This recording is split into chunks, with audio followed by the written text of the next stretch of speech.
We go. All right. Good morning.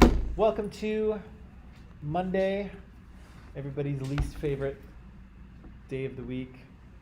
Regina, yeah. Weekend too short? Yeah. For me too. I'm going to say good morning to Anna, who's here, and Ben, who's here. So good morning to the both of you.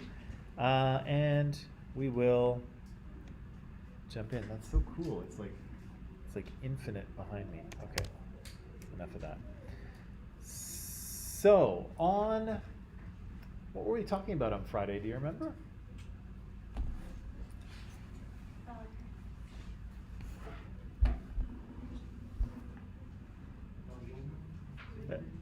The woman thing, women changing. Yeah. Okay. So it was World War I. We talked a little bit about. Say again? Right, yeah, women's efforts and that in World War I, good. And I'll back you up a little bit because before that we talked about what was happening at home in Britain, and some of that had to do with women and some of it not. But remind me really quickly here. Let me just open it to the right page. Remind me really quickly here, we said that in this section of the text with the British home front, we said that the British government was kind of forced to step in and kind of take control of a lot of things in British society, right? So there was a battle in World War I. The general who failed to take this town, he blamed it on the fact that he didn't have enough ammunition, he didn't have enough supply, and the sort of blame got passed to factory workers, right, who weren't producing enough. And again, I don't know if that was true or not, but it was certainly true that this was a war that was going to get won by the country who could produce the most, right? Again, it wasn't about strategy, it was all about could you keep sending soldiers and bombs and ammunition and planes and guns, could you keep supplying these to the war, right? And so the British government pretty quickly realized, and most governments actually realized, that they would have to take control of their country and take control of production in order to win this war. And so they did a bunch of things in order to do that, right? What kind of things did they do in Britain to try and help win the war?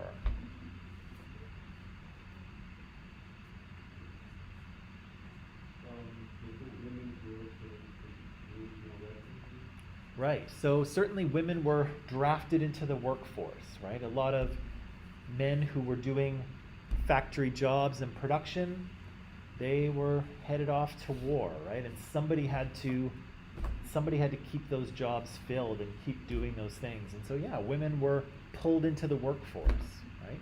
What else happened at home in Britain? Yeah, right? The government, not immediately, but a little bit later on in the war, started rationing, right? So suddenly, if you wanted to go to the store for butter, you either went to a government store or you had a little ticket, you gave it in, and you got your weekly supply of butter. That was it, right? If you wanted more butter, too bad. Wait till next week, right? So people were getting kind of limits put on important things, right? Things that they needed for the war effort. What else did they do?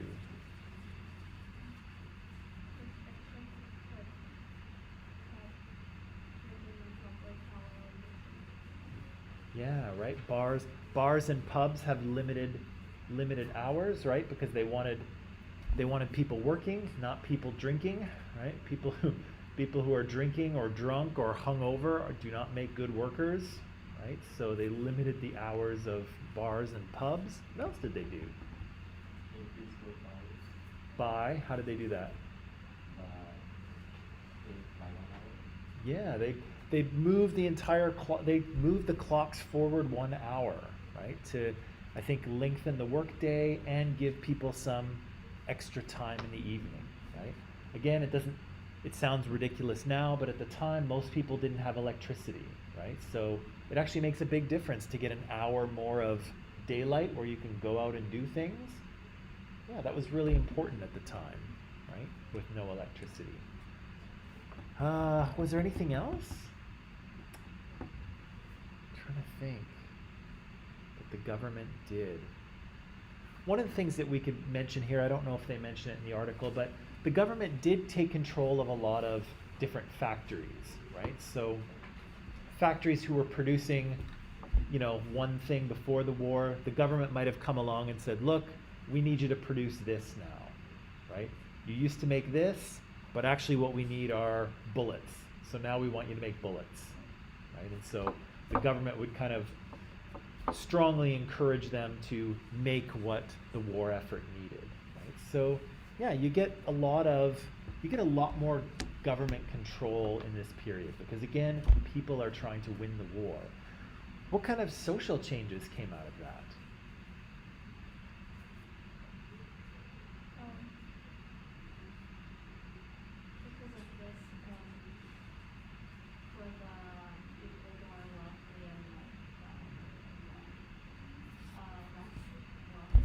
Yeah.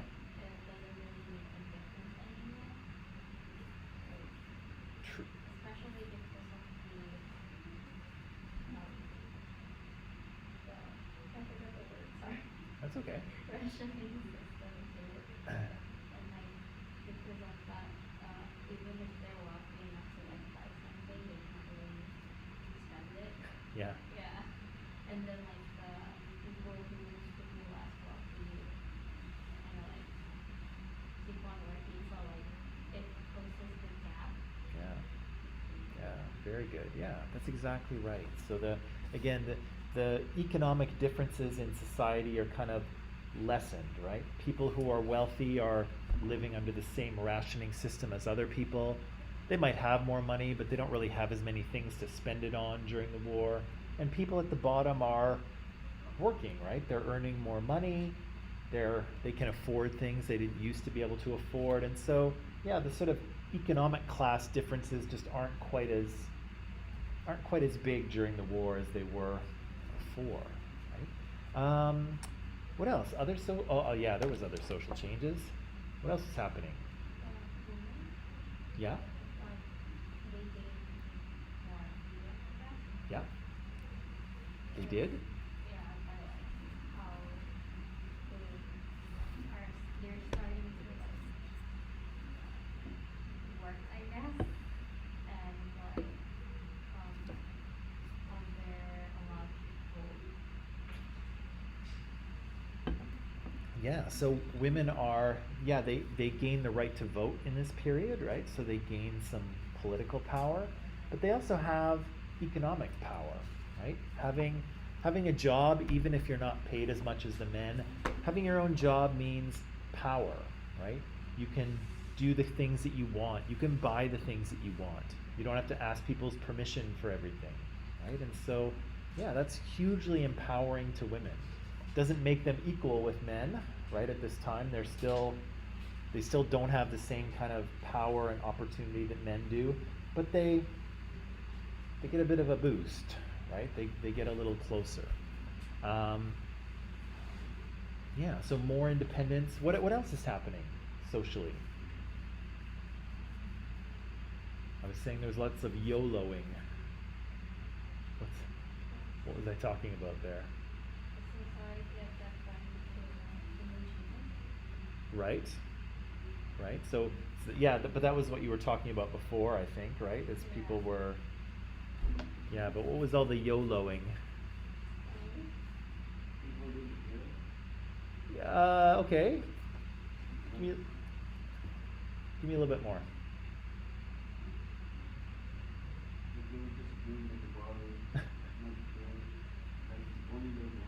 Oh yeah, right? You only live once. People want to distract themselves from the awfulness of war, right? Here we are in a pandemic, right? You can't go anywhere, you can't do anything. What do? Well, you distract yourself, right? You game, or maybe you watch lots of Netflix. I watched lots of Netflix this weekend. Nicholas, did you? No, he's just gonna stare at me. What'd you do this weekend? Never mind. You're killing me. You're killing me. Yes. No, you shouldn't. No. Also, I've recorded that, so yeah. If you kill me, the cops are gonna look at you first if I die. Be ready for that. Suspect number one. That's worse. Yeah, they'll try you in adult court. What are you supposed to do with what? Bye, Nicholas. Have a nice day.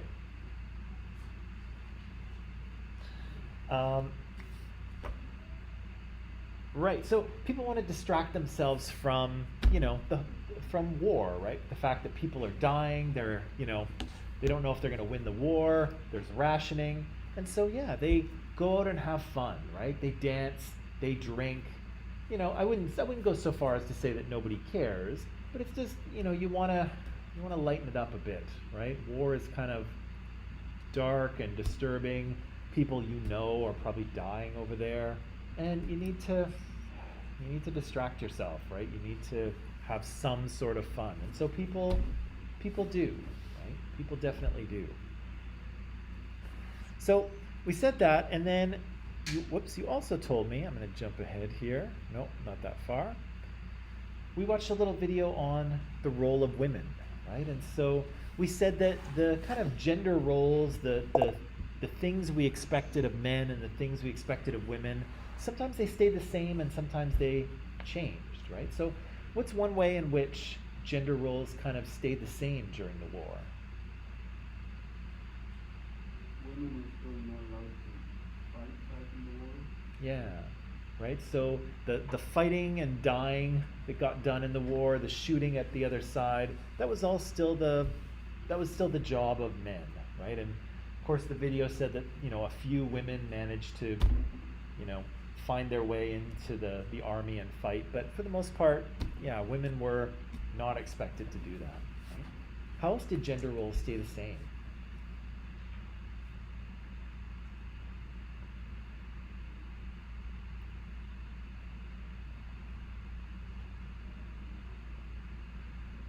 What about those kind of wartime propaganda posters, right? The one where, remember it was in Ireland and then Belgium was on fire and the woman was saying to the man, she said, are you going to go or do I have to go?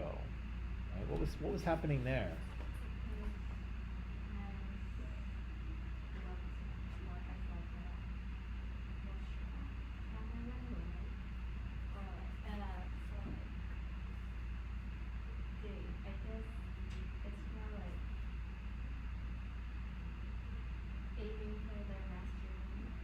Yeah.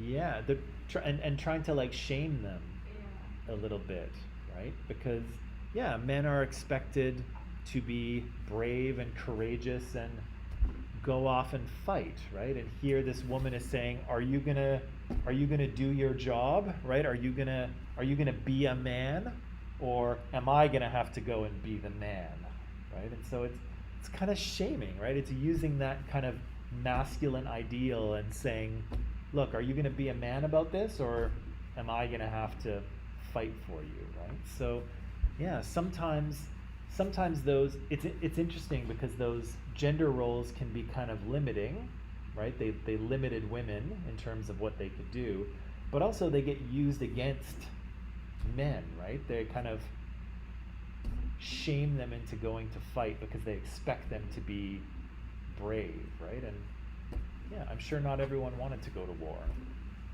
I can guarantee you I wouldn't have wanted to. I don't know if I would have had a choice, but I don't think I would have wanted to. How do gender roles change? How do we see changes in gender roles or in expectations?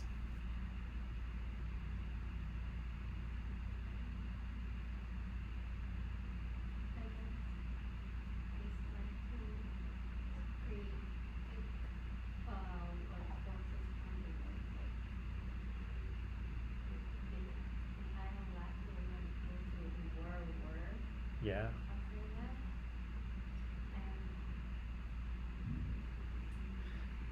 And Well, yeah, women actually went overseas, right? And actually, even if they weren't fighting, they were serving in the army, right? So the guys were up at the front shooting at each other and fighting, but behind them were nurses and support, right? People who were, tending to their wounds and helping to, helping to keep them well.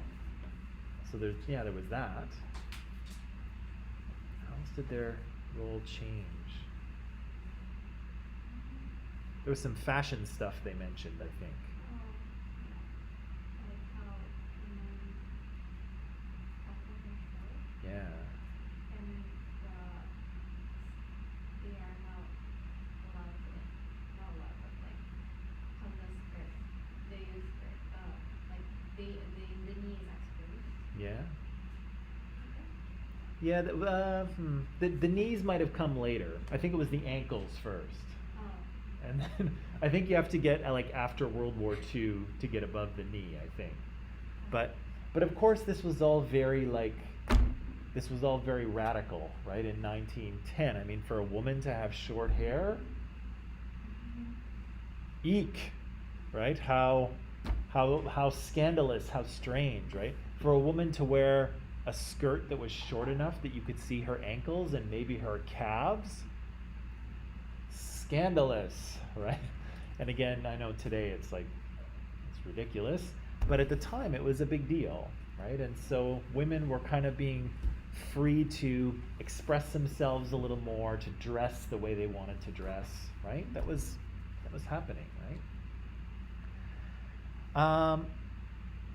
Yeah, so again, war is a big driver of change, right? Technologically speaking, countries are trying to come up with better technology to sort of defeat the enemy, but also there's a lot of change happening at home, and not necessarily on purpose, right? Kind of by accident, right? In trying to get the country to win the war in order to keep producing what they need to produce, these changes happen.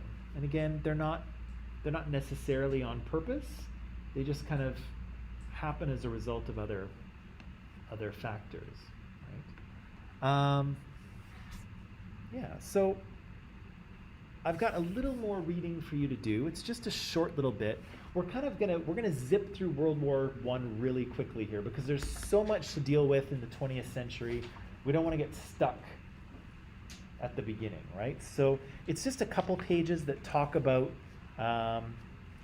the Russian Revolution, which we'll deal with later, the U.S. entering the war, and then actually the final days of the war. So we're really kind of jumping right to the end, right?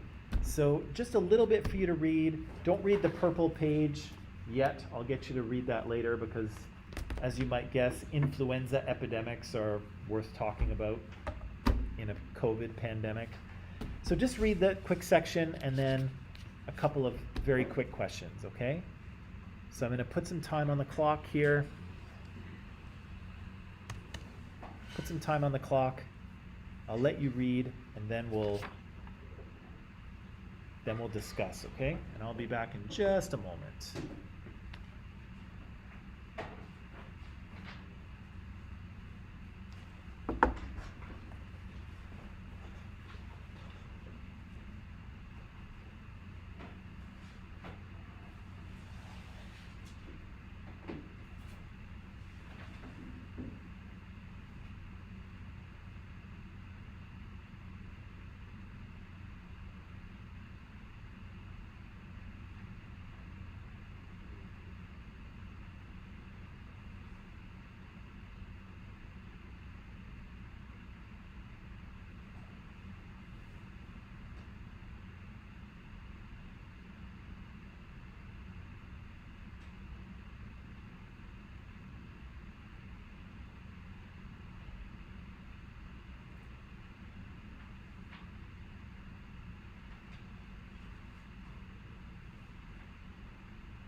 we doing, people? Just a couple more minutes, maybe?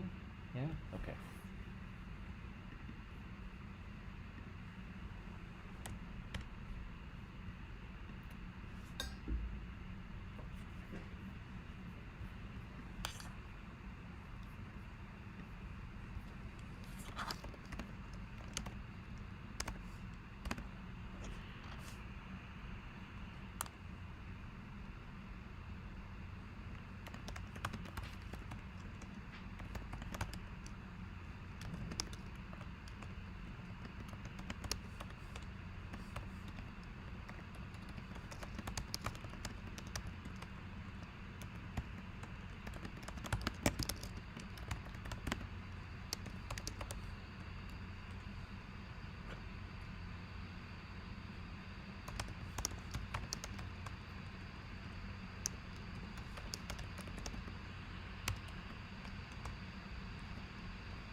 Okay.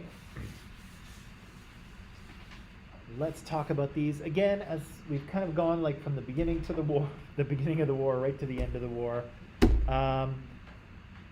But David, tell me this: why did Russia leave the war?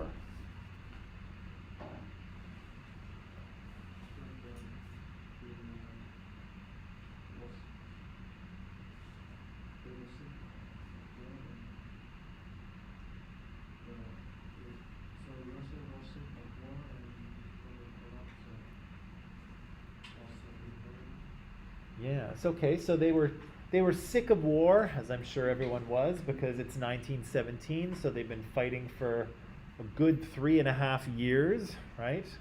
But what was the second part you said? They were.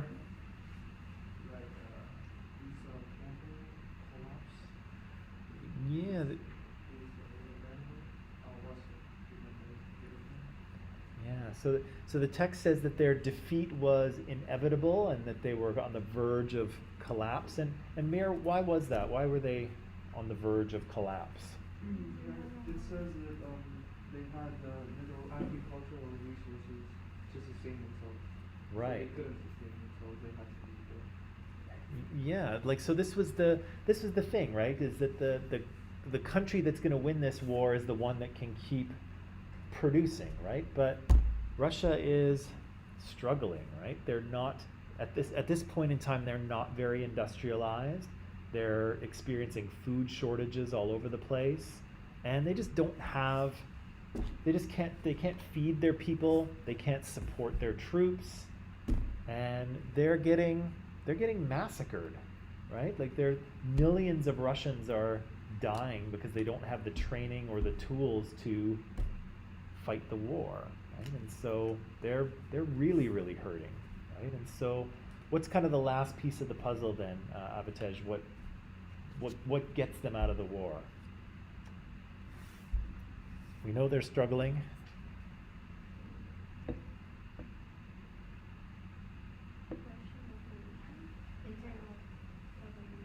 Yeah. So if you know your history, and even if you don't, you will by the end of this course. The Russians are going to have a revolution, right? And so a communist party, the Bolsheviks, is going to take power. And one of the things that they promise the people before they get into power is that they're going to get Russia out of the war, right? And they do, right? They achieve power. They call up the Germans and say, hey, we're done. Let's stop shooting each other and negotiate a settlement, right? And they do. They come up with this Treaty of Brest-Litovsk, right? But as you can see, it's not very good for Russia, right? Russia loses a lot of territory to Germany. They have to pay Germany a lot of money, right? What was it, 6 billion marks or something like that? Which Russia doesn't really have, but they agree to pay it anyway.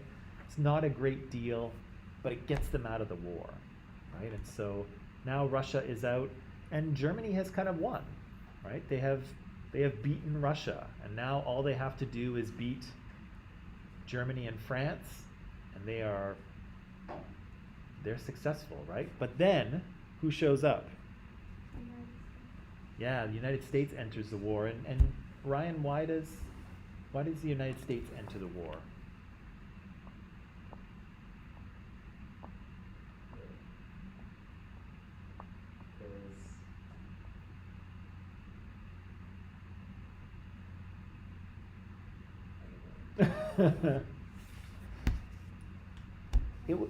It will help you if, as you're doing this, you write answers to the questions, because then it kind of forces you to do that mental work, right?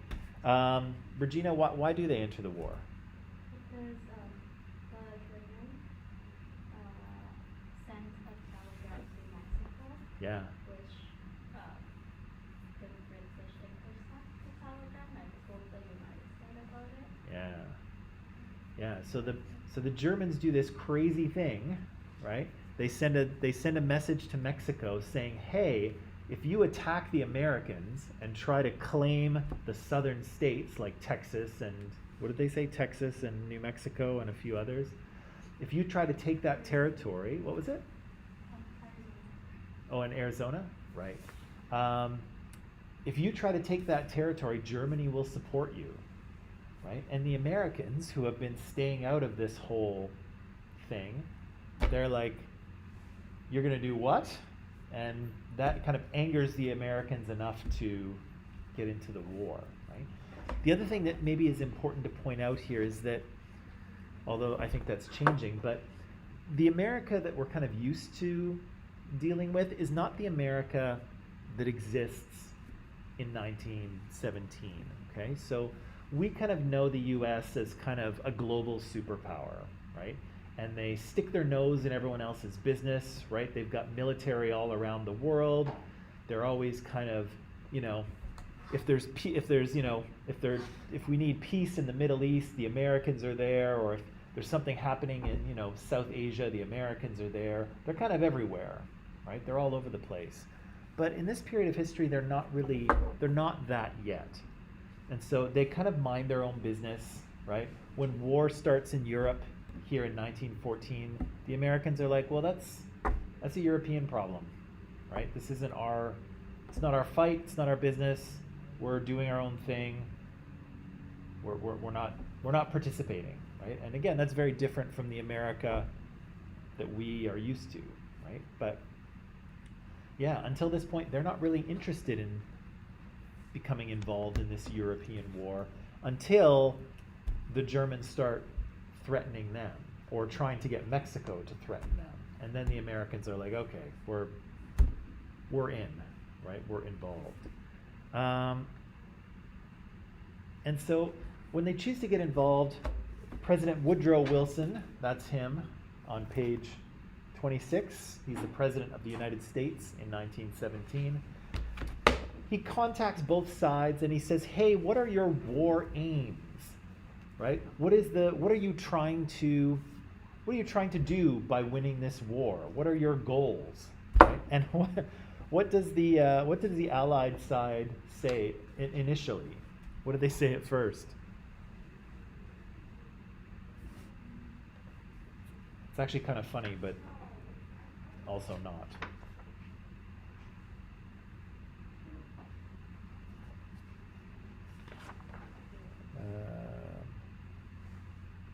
It's on page 21. Yeah. So Wilson asked them for a declaration of their war aims. This caught the European powers off guard. Their objective was simply to defeat each other's armies. So what are your goals for this war? Well, to win. We want to win, I think. That's what we're trying to achieve. Nobody had anything beyond that, right? They're just like, oh yeah, we just want to win the war. But upon thinking about it, you see that more things start to come out of it, right?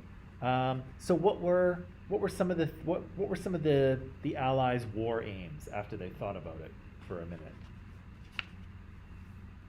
What were they? Sorry, go ahead. The Germans from the occupied territories. Right? You know, the non-central rulers along the lines of self-determination. Yeah. Or the minorities in the Austro-Hungarian Yeah. Empire. Yeah. And return on such I don't know, glory. Yeah. France.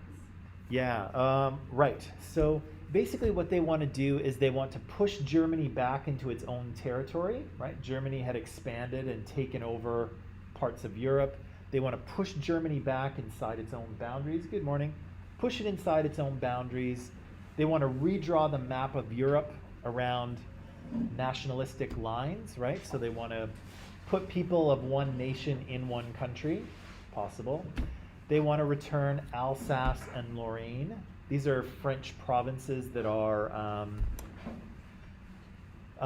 they're very good for industry, right? So if you have control of Alsace and Lorraine, it kind of helps you make money, if you will. So traditionally, they're right between France and Germany. Germany has kind of taken them. France wants them back, okay? So that's what the European powers, that's what Britain and France are trying to accomplish here after they think about it. What are the Germans trying to accomplish? What are they trying to do?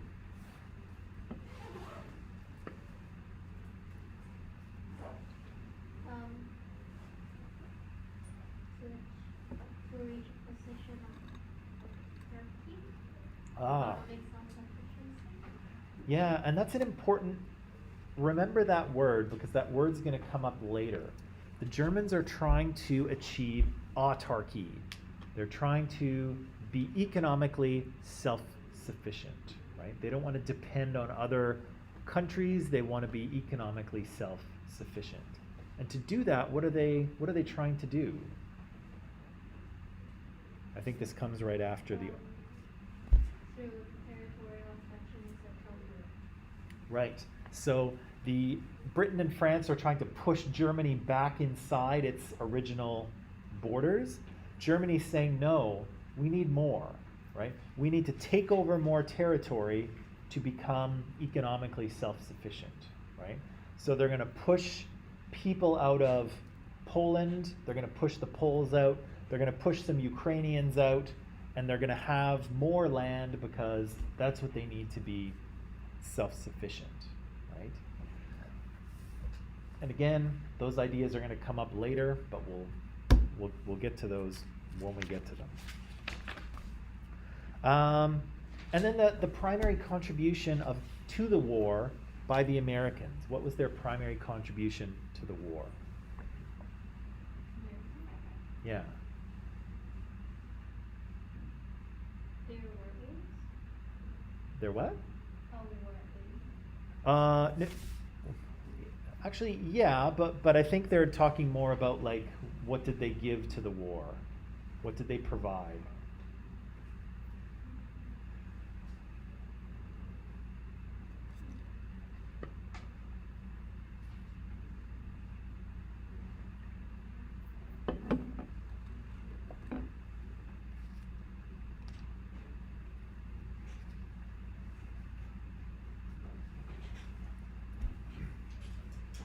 Okay, I'm gonna help you out here. So, Arsenal for the Allies. yeah, they're an arsenal, which means, you know what that means? Not really. Let's Google it. Let's Google it. Arsenal. Oh, not the soccer team. Not the soccer team.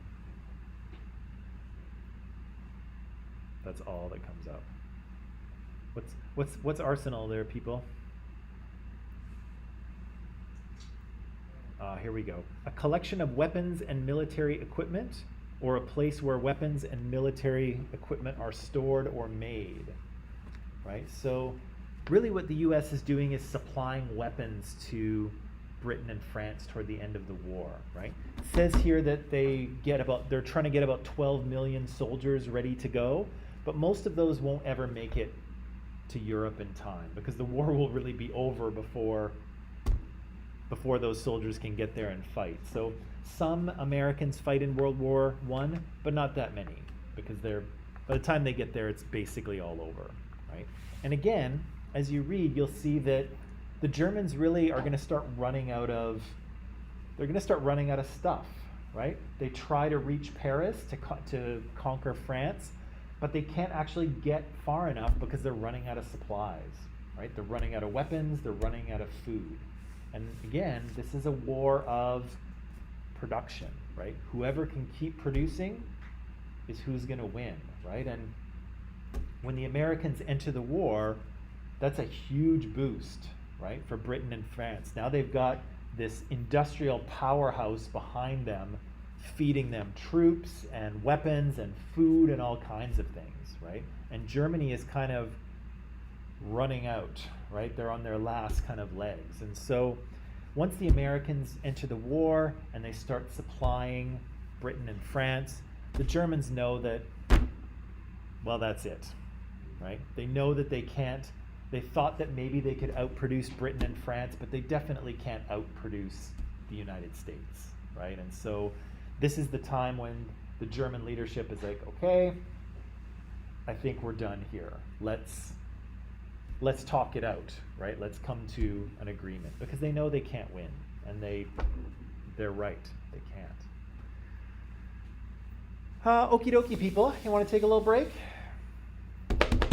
No? You all want to keep learning about history? Oh, you guys. Let's take a little break, and then we'll come back. We'll review this, and then we'll talk about Spanish influenza.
Okay, welcome back. So, again, the war began, a bunch of stuff happened, and now the war is ending. And one of the things that kind of comes on the tail of the end of this war is an epidemic of influenza.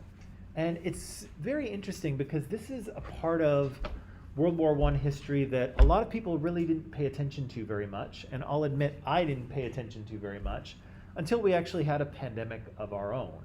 And then I kind of thought, maybe we should have paid a little more attention to the history of pandemics and epidemics in the past, and that might help us make sense of what's going on now. And so what I would like to do is just read just a really short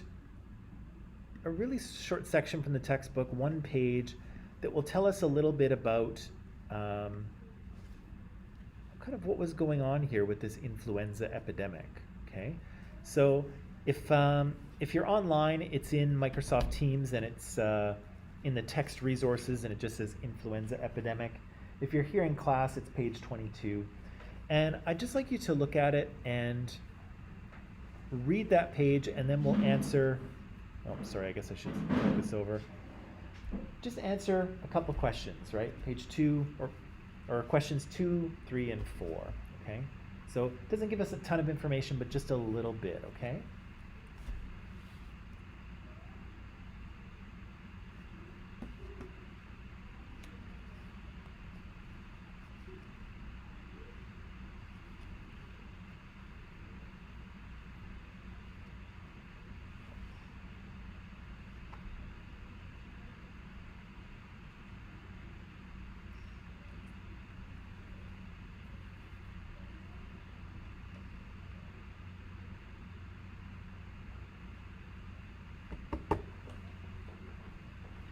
Page 22 there, gentlemen.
All right, people. So, again, this probably sounds vaguely familiar, right? A novel virus turns up, spreads around the world. People are not sure what to do. Large numbers of people contract this virus. Many die from it. Again, sadly, it sounds like something, a little more recent, right?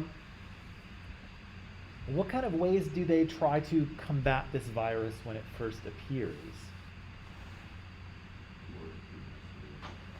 Right. So they do the quarantine and isolation thing, right? Again, they don't really know what this virus is or where it comes from or how to treat it, but they just try to get people to stay home. But then there's some other treatments that show up too, right, Mir? Hot towels, boiling the whiskey, sitting on a clean bottom chair with a mid kind of Okay. I don't know what that is either. Yeah, so sometimes hot towels for treatment. Sometimes a shot of strong whiskey. Doesn't that cure everything, right? Just knock back a whiskey. I don't know. I don't think that works. Sitting on a chair with like a wicker or mesh bottom with a candle underneath it. I don't know. I don't know what that's supposed to do. That sounds ridiculous. Actually, it sounds dangerous. If the I don't know, would the cane like catch on fire? I don't know, but seems a little dangerous. Bloodletting. Do you know what bloodletting is? Yeah. What is that? Just being letting the blood go and hope the powder just grow. Yeah, they kind of like decrease the like they just kind of like drain a bit of blood out of you. Not much, but a little bit. I don't know what it was thought to do. It was like a remedy for probably hundreds of years, right? Sometimes they use leeches to do it, especially like, hundreds of years ago before sterilization and stuff. They would put a bunch of leeches on you, and the leeches would suck your blood out, and then they'd take the leeches off, and you'd be better. I don't know. It doesn't do anything, but people thought it would, right? So yeah, people quarantine and isolate, which is probably a good thing. But also there's some weird remedies that probably don't do anything either, right? Why do you think the death rate was so high in Europe during 1918 to 1920? Why do you think so many people would have died during that period in Europe? Well, they just experience of war, so the food supplies might have been decreased, and if people don't have enough nutrients, then they easily die. Yeah, right. Yeah, lots of people have just been through a war for 3 years, right? There's lots of soldiers who have been suffering on the front, probably eating very basic food and living in tough conditions, right? Their immune systems are not super strong, right? People at home have been rationed, right? Certain types of foods have been limited. So people probably aren't really in the best health, right? They're tired, they're stressed, they've been working really hard either in the factories or, at the war itself. People they're exhausted, right? What else is going on in kind of 1918, 1919 that they mention? It's the end of the war, so what? Jobs are returning? Yeah, definitely. But what are all these soldiers doing now? Well, yeah, they're probably in bars celebrating the end of the war, right? And the fact that they're all heroes, or at least that they all survived. But they're all kind of being shipped home as well, right? Everybody's crowding onto trains, everyone's crowding onto ships, just trying to get back to their loved ones as quickly as they can. And we know that that's not a good thing, right?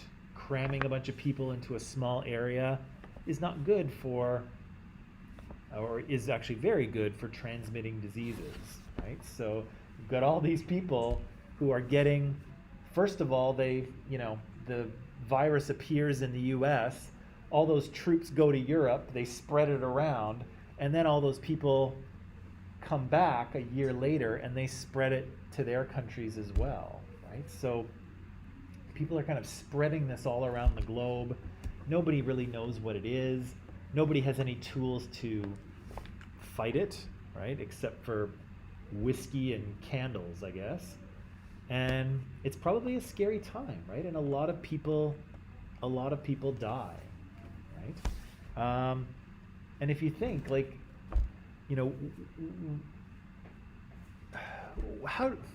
let me ask you this: how do you think this pandemic that we're in, how good of a job do you think we've done handling it overall as human beings?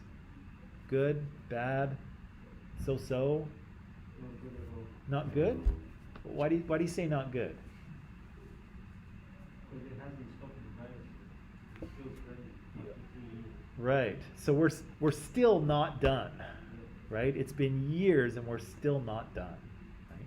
Kenny, what were you thinking?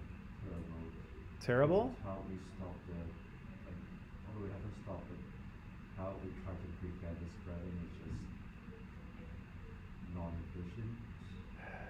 Yeah. doing nothing basically.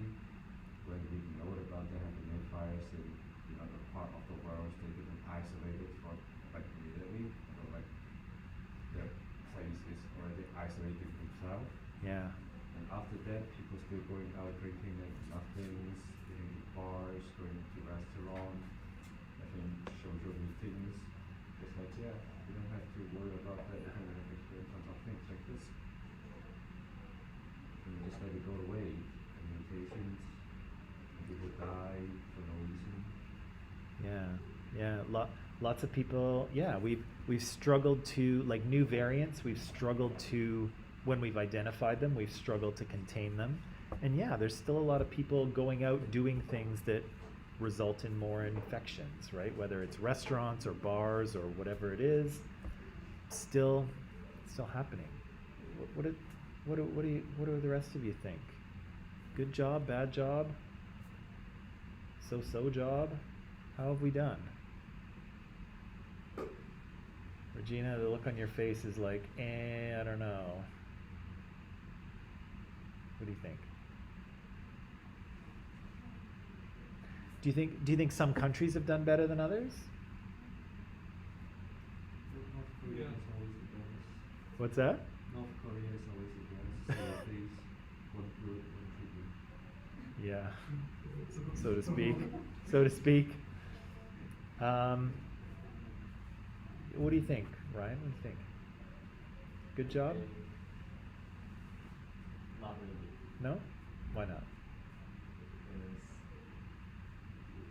like they did not have restrictions for everything. Like for some they had, for some they didn't have, so it's not a complete control.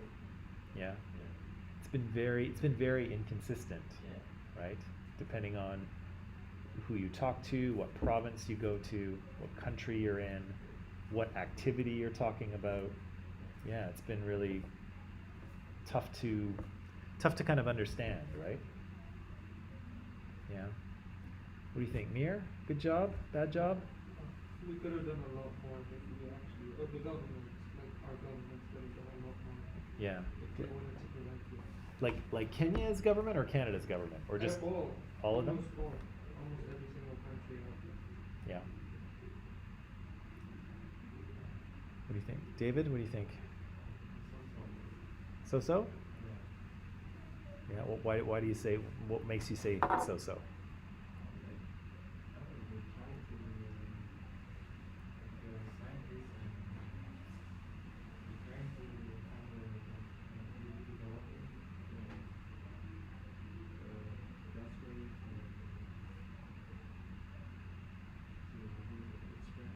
Yeah?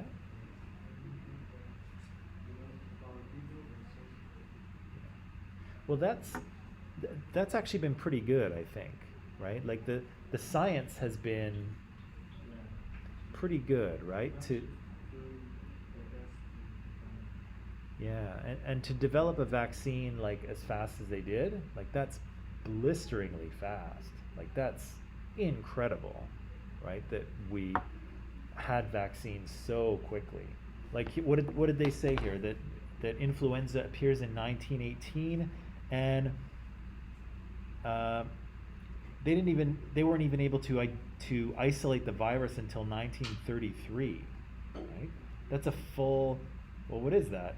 15 years later before they could identify the virus and then work on a vaccine. Wow, right? We were able to sequence the DNA of COVID very quickly. And when did we start getting vaccines? Was within the year, right?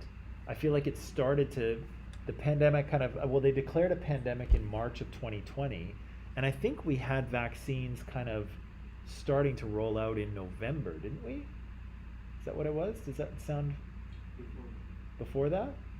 That's really fast, right? Really fast. So I would agree with David. I think the science has been pretty remarkable, but yeah, in other ways we've kind of dropped the.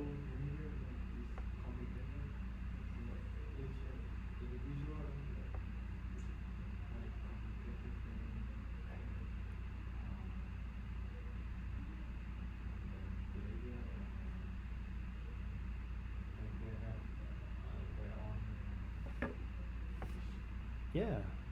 Yeah, well, and that's a good question because I feel like a lot of you have kind of said that, either could we agree, and maybe I'm just trying to take the temperature in the room here, but could we agree that the science has been pretty good, but people's individual behavior and the choices that governments have made have been kind of so to like not very good at all, right? Do you think government should have been stronger? Do you think they should have tried to force people to? Should they have made like stronger restrictions? Like, is this all a government thing, or do you think it's the people, or like what do you think is going on? It's both. Like, look at America. Like, the government has restrictions for people that wear masks, but the people is the one who decide to not wear masks and go out and say, we don't want to wear masks. Yeah. So yeah, this is a part that what virus is still spreading. But at the same time, government also have to push some kind of stronger restriction out. Like, we know they have a new virus, but we just didn't ban every airline to theirs. Like, you don't have to, nowadays especially, you don't have to go to a country just to do some things, right? Yeah. You can just do everything online. Right. And they still just don't ban it all, and they just go travel like that. And now they got a virus, but they got a virus spreading in their countries, and then they do something. That's Right. too late, right? So governments are kind of late, right? Their restrictions aren't strong enough, and that allows people to do things that they shouldn't do or they don't need to do, and that makes it worse, right? But again, I wonder how strong should this be? Do you think that government should make people get vaccinated? What do you think? So you can ask people to wear a mask, right? That's not too big a deal, right? Wearing masks will have a side effect, but vaccine is some things that you need to consider before, because that really have example of like multiple infected people, or it's Yeah. like really weird situation. Yeah. But because of that, people will have concerns about it, and if you push it too hard, then the people might rebound and even more bad things happen. So like, I don't really agree on forcing people to vaccinate. Yeah. But definitely recommend, or like telling people more about the benefit of getting vaccinated. Right. Like right now, all the people I know is like, yeah, go get vaccinated, then you won't have COVID. Like, that's not even true. Yeah. No, it's not, right? So the government making people wear masks is not that big a deal because there's no side effects, but vaccines kind of do have side effects sometimes, right? Some people have had some pretty severe health reactions to vaccines, not many, but some have, right? And so it should be more of an education thing, you're saying, Kenny, for vaccines? Well, vaccine, not forcing, but Recommend and educate, I guess. Yeah, that's a tough one, right? Because the mask is easy to wear, but people injecting something into you is different, right? Was anyone kind of concerned to get vaccinated? Like, were you scared, or did you not want to, or were all of you like, yes, please? So? In the beginning, the vaccine was just introduced. Right. Yeah. But as long as not the Chinese vaccine, You don't want the Chinese one? yeah. No. Well, does it work? Like, I've heard, like it's not. I know it's not approved here in North America, right? Like we're not giving out the Chinese one here, are we? No.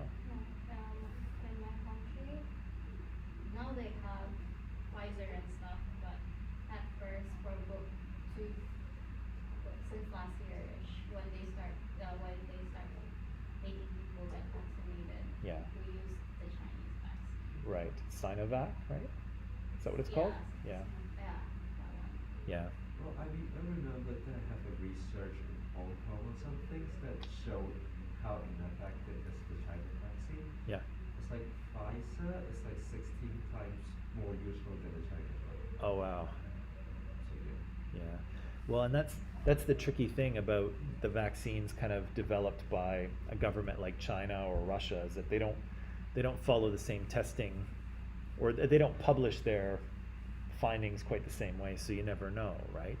Like, I think the Russian vaccine is supposed to work somewhat well, but we don't have any data on the tests, so we don't really know, right? They kept it all to themselves, and so it's like, who knows if it's any good? Maybe it is.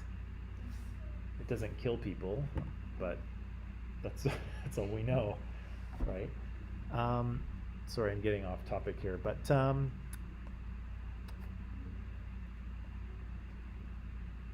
let me ask you this question, and because this is, you know, something that came when the pandemic kind of first started, and people were getting COVID, and one of the things that Donald Trump was saying was, oh, you know, this was so unexpected. Nobody's ever seen this before. This is crazy.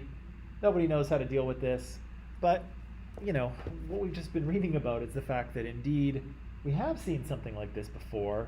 You know, almost 100 years exactly in the past, a very similar thing happened, right? A virus appeared that was new and nobody had ever seen before. It was very transmissible. It spread around very quickly.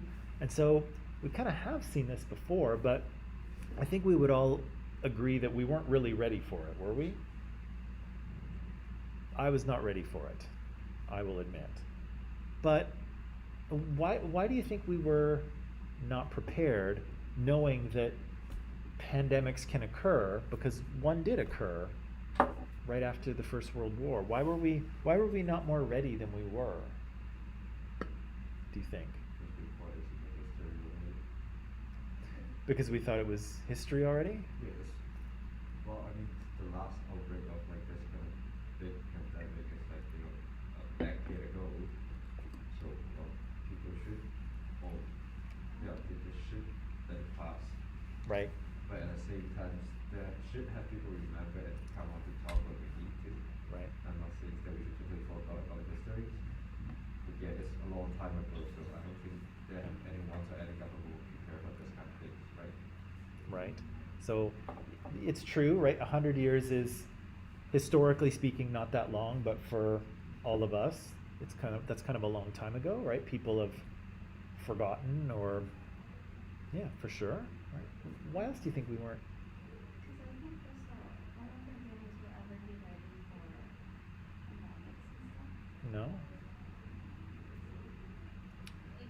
Especially because as technology is also getting like stronger and stuff right now, I think sickness and viruses are also mutating, like Yeah. getting stronger. So Yeah. and also sometimes new viruses are still unknown. So I think it's because it's still unknown they need more research about it. Yeah. It's true, right? There'll always be new things evolving, right? That's always. Also, like the pandemic here, like that happens like in the history can only become a reference. So like on how they can study the new virus. True, right? So things are never going to happen exactly the same as they did before, right? That's true.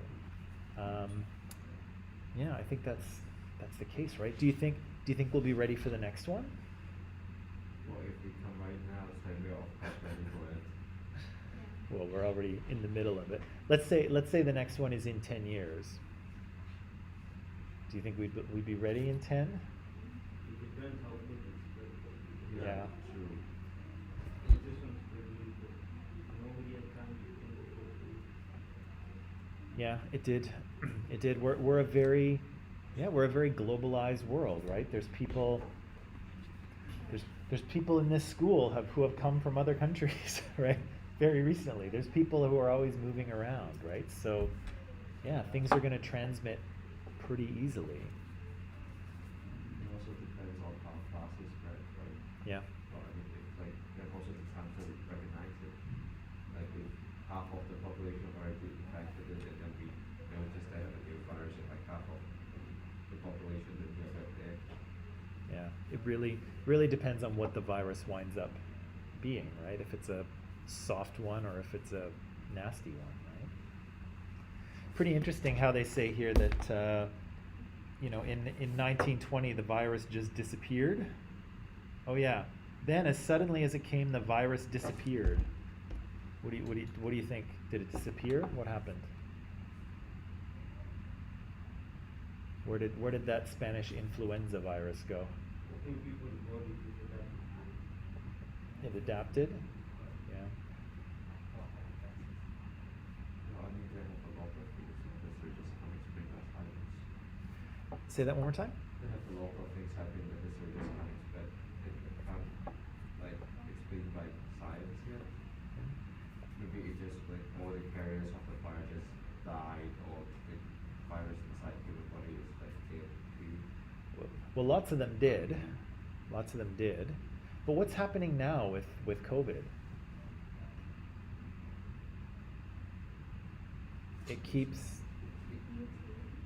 mutating. It keeps changing, right? We get new variants. We get Delta variants and Omicron variants. And I bet you the same thing happened with the influenza virus as well. It's just that nobody knew, right? Because nobody could. Find a way to stay alive in human body with all everything there. The virus is still a creature. Yeah. I suspect that virus is still around, and I suspect people get it all the time, but it's just mutated to the point where it's not as lethal, right? It's not as transmissible. So that first wave in 1918 or 19 was the original version, which was probably pretty nasty and people didn't have any immunity, but I think it probably evolved into a softer form, right? So I imagine people still get it, but it's like a regular flu, right? You're sick for several days or a week and then you're okay, but again, it took time to get there. And maybe it seems like that's what COVID's doing now as well, right? It's hopefully getting a little softer, but we'll see. Anyway, we're just about out of time. Question, do you want to deal a little more with the influenza thing tomorrow, or is that enough for you and you want to move on?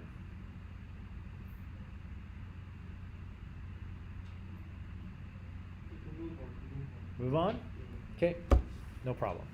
Okay, so that's all for today. You can pack it up. I'll see you tomorrow, where we will end World War I and proceed. Well, not yet. Not yet. We just finished one war. Let's not start another one. Okay, that is all, people. Well, I mean, we have 3 wars though.